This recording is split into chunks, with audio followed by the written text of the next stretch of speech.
Hello and welcome to another episode of the podcast. Today I'm joined by Andy Allaway, who is the CEO of Empire Flippers, the number one place to buy and sell online businesses. How are you doing today, Andy? Yeah, really good. Good to be here. Appreciate it. All right. So in this episode, we're just going to go through what is it that prevents, what are the most common reasons really that a business can't get sold from founders who are making money, but they still can't really sell the business or they can't get the multiple that they want. So from your side, what are the most common reasons why a business would be making money, would be producing profit, but still isn't really sellable at any kind of reasonable margin? Yeah, so I'd say there's probably two big ones and then maybe some honorable mentions. I'd say by far the most common reason we see is just high owner involvement, right? So owner is still very much involved in the service delivery and the sales and the marketing of the business, is working uh, a kind of a full-time shift in the business.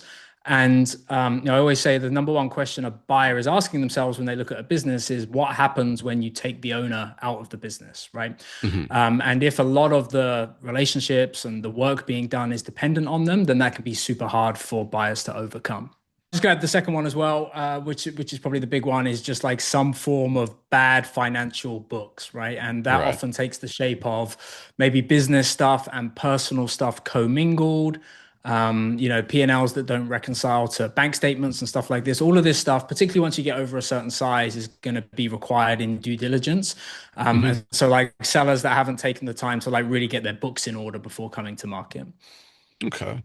Yeah, with clients, I will typically see huge amounts of founder involvement, and it's kind of a mental minefield to get yourself out of that as well.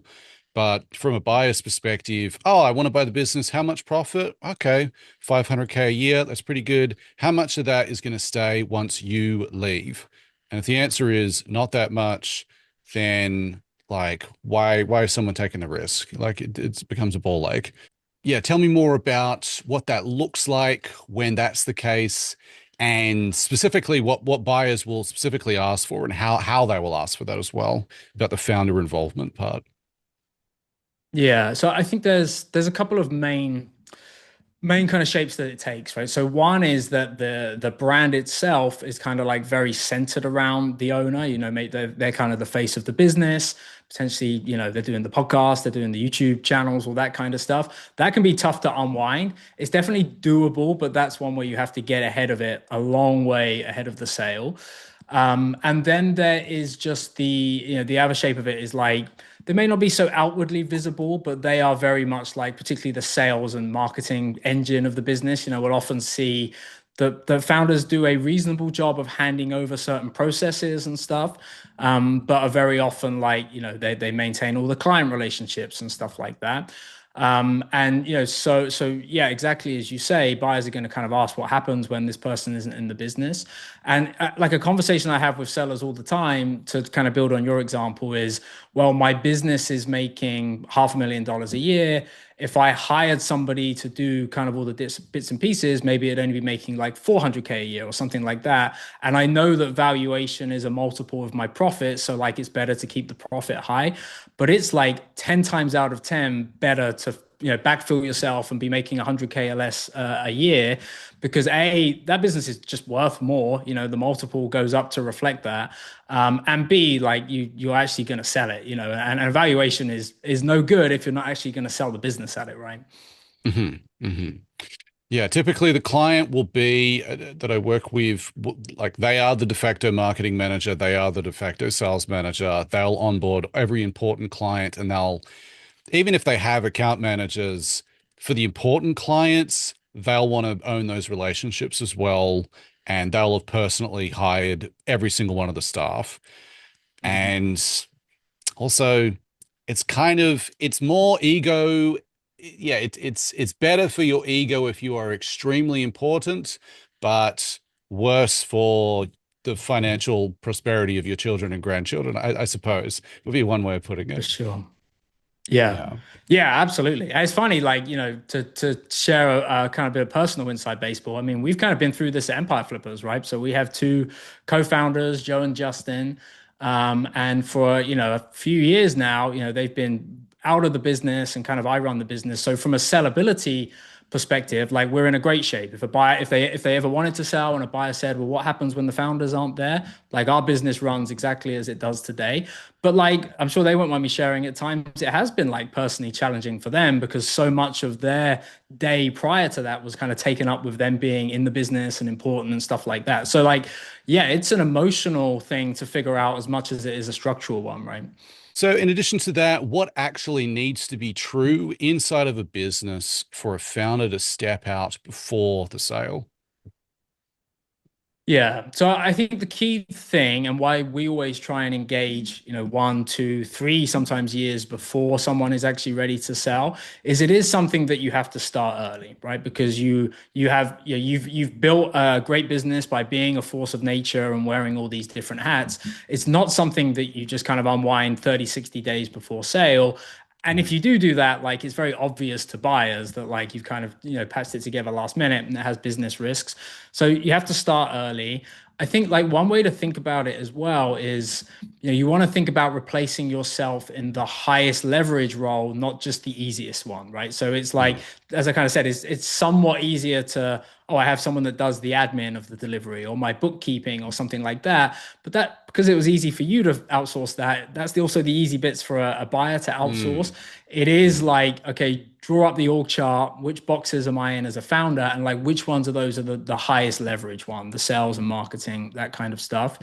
I think, it's really worth thinking about hiring a number two of sorts, right? It doesn't have to Mhm. be a CEO that steps in and you step completely out, but just somebody who starts to share some of that higher level responsibility for you. Maybe, like you say, is involved in hiring staff, just some of the stuff that would have historically just been you. So that's something to think about. And then lastly, and you kind of touched on this a bit already, is there's handing over processes and stuff like that. When we think about replacing ourselves, that's kind of naturally where our brain goes, who's like doing the work. But a big part of it as well is like drawing up a relationships map as well, like who has relationships with the top 20 clients, with suppliers, if that's relevant, that kind of stuff as well. So I think they're probably like the main lenses I would put on it when you're thinking about it. Okay. Yeah. What I typically see is they're delegating some of their activities, but definitely not the ones that feel scary to delegate. And even the Mhm. tasks that they're delegating that have processes which are used some of the time and are somewhere, but who has decision-making authority really? And ultimately, a lot of the time, it really is the founder. And the founder can be very efficient at doing that, or as efficient as you could be at not delegating any of this and not really having any ownership. They are Mhm. they have something that looks like an operations manager, but can they take 2 weeks off without checking an email? Yeah. No, and they haven't in years.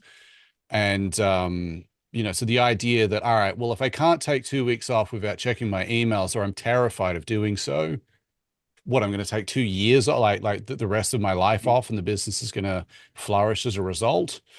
And so fortunately, the gold standard of operations and the gold standard of like how well streamlined you are in reality, not in theory, not according to how polished the documents are, is like, does the business really need you? And you kind of want it to need you at an emotional level, but at a core, cold-blooded financial level, you want this business to be able to thrive without you in reality. And you can test that. Take a week off, what happens? Fix that, take 2 weeks off, what happens? Fix that, take 4 weeks off, what happens? And so on and so forth from there. Yeah. Yeah, I think that's a really smart way to think about it. And yeah, I mean, look, buyers don't expect perfection on this stuff, right? At the one end of the scale, you have an owner operator that's doing everything. And yeah, then you have kind of this utopia where you're not involved at all. But buyers don't necessarily expect that. And a lot of the buyers, particularly for let's say like up to mid seven figure list price of these kind of businesses, they're typically in the space and have some expertise and have run these kind of businesses before. So like they get it.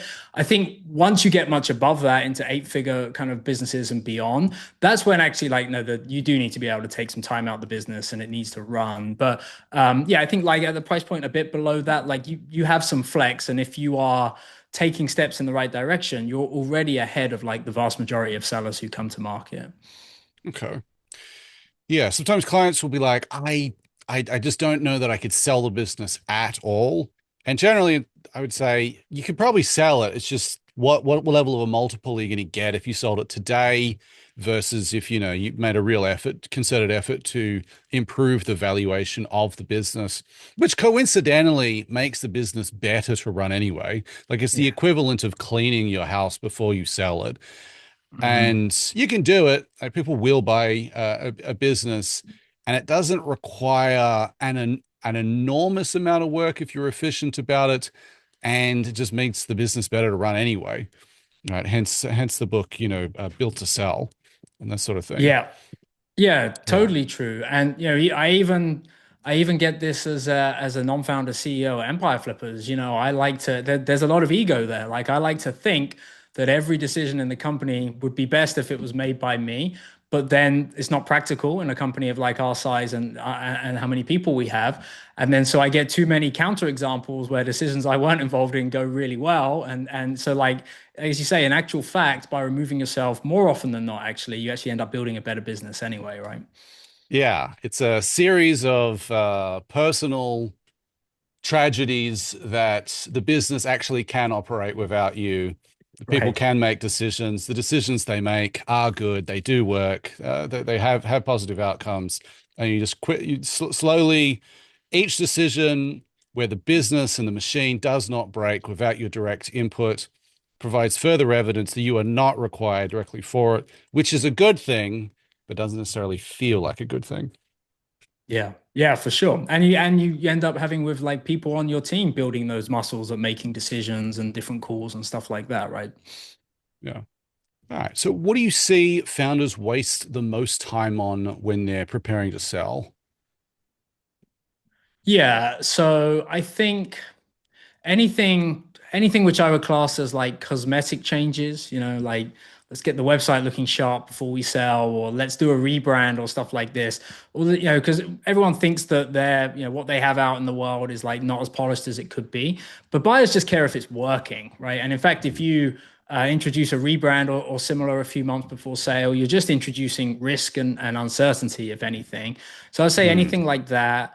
I also think like, sometimes sellers will be tempted to throw the kitchen sink at showing some last minute growth, right? So there'll be nice, slow, steady growth. And in 6 months prior, they'll kind of just go mad to try and really pump the numbers up. And again, like if anything, I would say that just makes buyers a little more wary. Like they like the slow and steady and predictable growth more often than not. And it also can create this gap between, well, my business is growing these last 3 months, so I want this valuation, but buyers are not going to price that in yet. They're going to be very cautious with that recent growth. Similar to that, like adding new revenue streams, spinning up new products. Again, there's a time and a place for that when you're building a business, of course, but I think in the year or two prior to sale, it's more about paring down and like really making sure the core of the business is as strong as can be. Hmm. Um, and then like the last bit I would add is probably just like timing the market, and Hmm. I have see this in conversations with sellers all the time. Between 2020 and 2022, say we had a crazy, period in our industry where particularly like e-com and FBA businesses, but were very like inflated multiple wise, but a lot of businesses were. And I have conversations all the time with sellers who are like, well, when's the next one of those coming? Like, I'll wait for the next one of those. And I think, like, firstly, that was the anomaly, right? So you're kind of waiting for another anomaly. And secondly, like, I run a business. I know how hard it is to like predict the growth you're going to do and then actually do that growth on a continuous basis. And so I think not just trying to time the market, but time the health of your business X period down the line as well. You're kind of trying to catch, two different knives there, I think. So yeah, they're probably the main pieces. Okay. Yeah, I think Joe was saying that sure, you can time the market and the market goes up and then you sell the business for more money, but then what are you going to do with the money? Are you going to put it on your mattress or are you going to invest it in the stock market, which is also up? Sure. So what's the point? Like what happens then next with that successful timing anyway? Like you end up where you were going to end up anyway. Yeah, totally. Yeah. Yeah, interesting. With clients, they often want to set up like a business within the business, the core part of the business for a specific niche, for a specific, more productized service that doesn't require them at all, that they can sort of build sort of a reputation and a brand around within itself. And then the outer shell of the business can be a bit looser, can be a bit more dependent upon the founder, can be a lot less picky in terms of what its niche is and what its offer is. But if they have that business within their business, that's the thing that can kind of drive through them. And clients tend to understand that pretty well. It's like, all right, I'm building this sellable business within my greater business. I don't have to drop everything outside of this core focus. I don't have to simplify by burning the rest of the business down. I can let it just sort of naturally glide there as we have a marketing effort, a sales effort that is not dependent upon me to get these core niche clients that someone else buying the business could also get. And yeah, they seem to like that. That's good.